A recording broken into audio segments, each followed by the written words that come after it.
Welcome in everybody from YouTube land. It's your buddy Chop It On coming at you with a miniature version of NBA DFS Diary today. We're going to dive in here and we're going to talk about the three major categories, the and one, the value metrics, and who's hot. And we're going to run the top 5 positions at every single position in the NBA through today, and we'll give you a small player pool to start from. Of course, if you want more details on any of this research, you need to grab the controls yourself. You need to become a member of DFSArmy.com. Use coupon code CHOP, CHOP, for a 20% off discount. Head down into the comments section, click the link, and pursue making yourself a better player today. What we're going to do, like I said, we're going to focus on these 5 positions. I've got the point guards called up in the research station, got them sorted by and one. You can see it's already going to be a relatively shallow position today. And Steph Curry, Damian Lillard, Kyrie Irving, Mike Conley, and Elfrid Payton are your top 5 point guards. Doesn't mean Bryn Forbes isn't playable. It means these are your top 5 strongest matchup ratings on the slate tonight. Shooting guard, Harden, of course, at 14,000. It's about time, right? Drew Holiday, Donovan Mitchell, C.J. McCollum, and Luka Doncic. Those are your top 5 again. Now, deeper position. In these situations, sometimes we'll take some of these top 10, 10 rating and above, 10.0 rating and above, and we'll look to pay down. So that may make C.J. McCollum a little bit more interesting to you tonight. Small forward, Kevin Durant, Kawhi Leonard, Jay Crowder. Jay Crowder's an interesting piece. Joe Ingles, if he plays. Giannis hits number 4 or number 5. Rudy Gay, just because a couple of these guys are questionable. Royce O'Neal, if you're paying down. Jay Crowder, of course, if you're paying down, you'd like to see more minutes out of Jay Crowder. But, again, he's cheap, and he might round out some of the value plays. We'll have to check when we go into the value metrics over here. Anthony Davis, LaMarcus Aldridge, Draymond Green, Aaron Gordon, Blake Griffin round out the top 5 in the power forward category. Check for the depth, of course. It's about right, 5, 6, 7 spots, something along those lines. So it's not incredibly shallow, but it's not too terribly deep either. It's pretty standard stuff. Going to the center tab, we've got Gobert, Vucevic, Drummond, Randall, and Nurkic. This is just a well-rounded 25-player player pool for you. You've got a little bit of value in there. You've got some high-priced stuff. These are the best matchups across the board tonight. If you want to talk about ADVP, we got to dive into that. If you want to look at rest, you want to look at minutes and things like that, we've got to dive into that as well. But we do that as VIPs inside the Army. Kicking over to the value side of things, back on the centers, we're just going to go reverse, kind of snake draft style. Vucevic, Thompson, Horford, Randall, Gasol.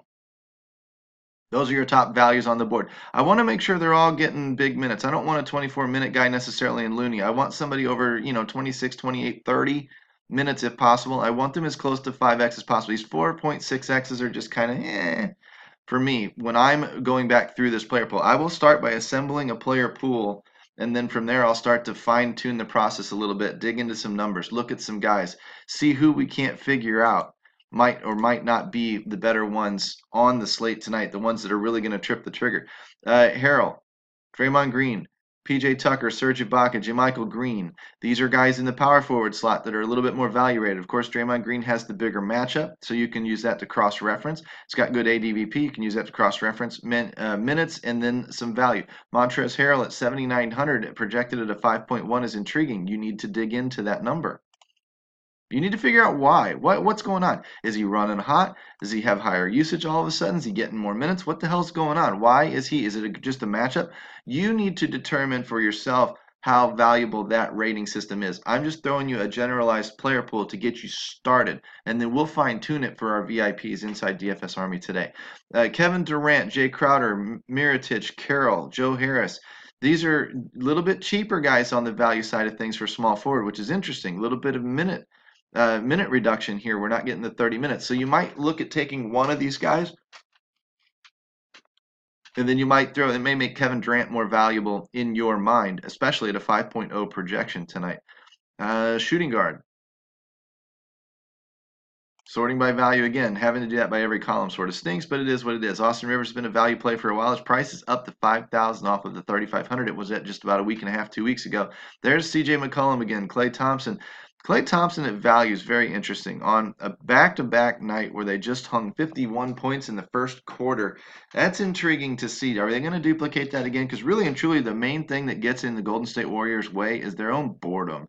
If they come out tonight and they aren't really all that fired up, they might be, it's New Orleans, but if they're not all that fired up to play tonight, then you're going to get a, geez, you might get yourself a dud out of a couple of these guys. And Klay Thompson, most shooting guards are a little volatile anyway. Marcus Smart, Evan Fournier, round out your top 5 in terms of value.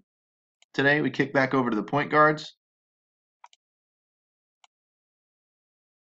We got a lot of 4.8. No 5.0s in this particular category. We do have some minutes. We've got some cheaper guys here in Dennis Smith, Spencer Dinwiddie, Kyrie Irving. That rounds out your top 5 with Curry and Derek White sitting up at the top. A little bit of cheaper options here. So there are some viable cheaper options for you. Of course, they don't have the matchups.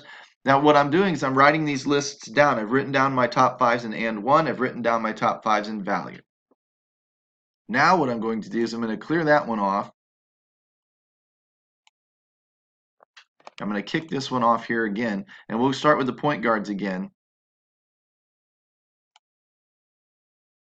Can't seem to clear that, dude. This one has me set at a numbers filter. If I clear it, it'll get to the point ones again. So what I may do is just universally reset this where I was. So apologize for slowing us down just a smidge.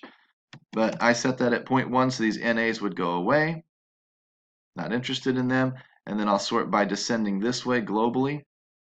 And I would do the same. I would come back to this all-inclusive page and would do that with the value rating as well. So what I can do though now is I can scroll over here to the who's hot side of things, and I can look at the 3 versus 10 game and see who's got the biggest bump. Sort that by descending globally. Now I'm going to kick back over here, go point guard, and slide back over. Let's see who's hot. Eric Bledsoe's running hot. Shelvin Mack, Derek White on the list again. Shabazz Napier, Damian Lillard. These are the guys that tend to be running hot. You're going to cross-check those again with the value that we just saw in some of these projections. So there's Derek White, and you're going to with the and 1 rating as well. And you're going to find if anyone cross-checks or lands on all 3 lists, probably a fairly strong play. When I come back over to shooting guard, should be my top 5 again. Doncic, Mitchell, Harden, Gordon, Bullock. Okay, so run the same thing. Cross-check them with the value, cross-check them with the and 1. Run back over to small forward. Kawhi Leonard, Royce O'Neal. Royce O'Neal's been a value play for a while. Shouldn't be a strange name to you. Evan Turner, Bertrands, Alfonso McKinney's a drop score candidate potentially. Why is he running hot? Is he getting more minutes?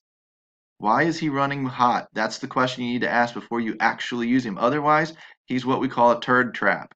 He looks nice and cheap on the surface, but he ain't getting you any points anyway, and so he's an automatic drop score, which automatically weakens your lineup overall. The others have to be perfect, and that leads into our tip today, which we'll get into here in just a second. Top 5 power forwards: Aldridge, Tatum, Kleber, JaMychal Green, Siakam. These are all guys that are getting decent bumps in their production lately. Either they're running hot, or they're getting usage or minutes, or there's an injury that got in the way that freed them up to be more, more of a focal point of the offense. These are obviously research things that you need to determine. Kicking down into the centers to round out the top 10. Look at how sharply this drops off. I'd be putting more weight on these top 2, less weight on these guys. But Gobert, Allen, Bell, Pachulia, and Looney. Doesn't mean these guys aren't consistent. Doesn't mean these aren't good plays. This is just a way to form a few good solid lists for you to start checking boxes with. You want them on this list, this list, list. If they appear on all 3 lists, they're probably a strong play. Now, kicking back into the tip of the day, the easiest thing to tell you is bankroll management. You need to be reviewing your NBA season so far, and a lot of people are struggling. Some people are still doing well. But if you're one of those people that is struggling, it's okay to reduce your play. It's okay to cut that back and start working more on the fundamental. When things get going good, I press up and I want to steamroll ahead. When things get going bad, I start pulling back and I cut back. I don't try to make up for lost time.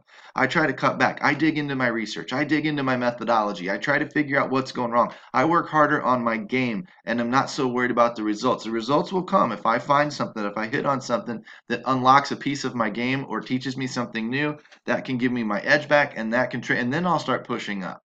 Then I'll start pressing up my action. I'm not going to worry about it while I'm running poorly. My bankroll is my #1 weapon for DFS. My bankroll is ultimately the main thing that keeps me going in this game. And so I need to preserve it at all costs. We need to sometimes let go of the dream of being a pro. It comes to some people, it doesn't to others. It's certainly not going to happen overnight. The main goal for me is to never redeposit again. And to do that, I have to preserve my bankroll.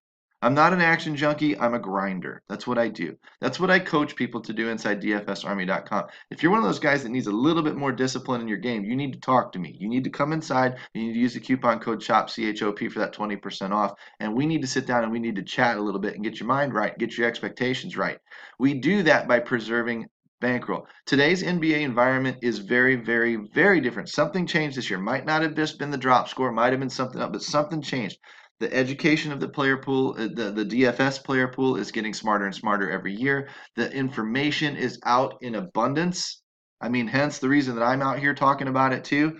But the information is out there in abundance. And there aren't just real moron fish anymore. There aren't a lot of them anyway. And the drop score format has nullified the edge of some of the better players. So on Fanduel, the edge has been reduced, the volatility is up, therefore you should reduce your bankroll, you should reduce your exposure to the game. Your risk of bust goes higher if you're playing above and beyond. Now, what is it? Again, I use poker analogies, 10 buy-ins for a cash game versus 100 buy-ins for tournaments. Why? Tournaments are more volatile than cash games. NBA is a little bit different because the cash game number and the tournament min cash number run pretty close together. But the fact of the matter is, in poker, when your variance goes up, you decrease the exposure to your bankroll. Where you might be using 10% of your bankroll, you might only be using 1% of your bankroll in poker for tournaments because the volatility, you go on much longer losing streaks. Same things happening in NBA this year. So I'm telling you, you need to reduce your exposure. If this is the type of talking and this is the type of stuff that you need, again, come inside, down in the comment section, dfsarmy.com, use coupon code CHOP for a 20% off discount. Each and every month you remain a member. I'd love to talk to you. I'd love to keep doing some of this NBA stuff for you. That was a real quick player pool of somewhere between 25 and 35 players. Write them down. Go back. Check the stronger plays off the others. Go research them. Dig into their usage numbers. Dig into their minutes. Why are they in a good spot today? Or are they just turd traps? That's up to you to determine. I'll be working with the VIPs, with our other coaches inside NBA today. So I'd love to see you follow us and come on inside. We're at 12 minutes. Let's get the hell out of here. Happy hump day to everybody, and we will talk to you on the other side. Take care.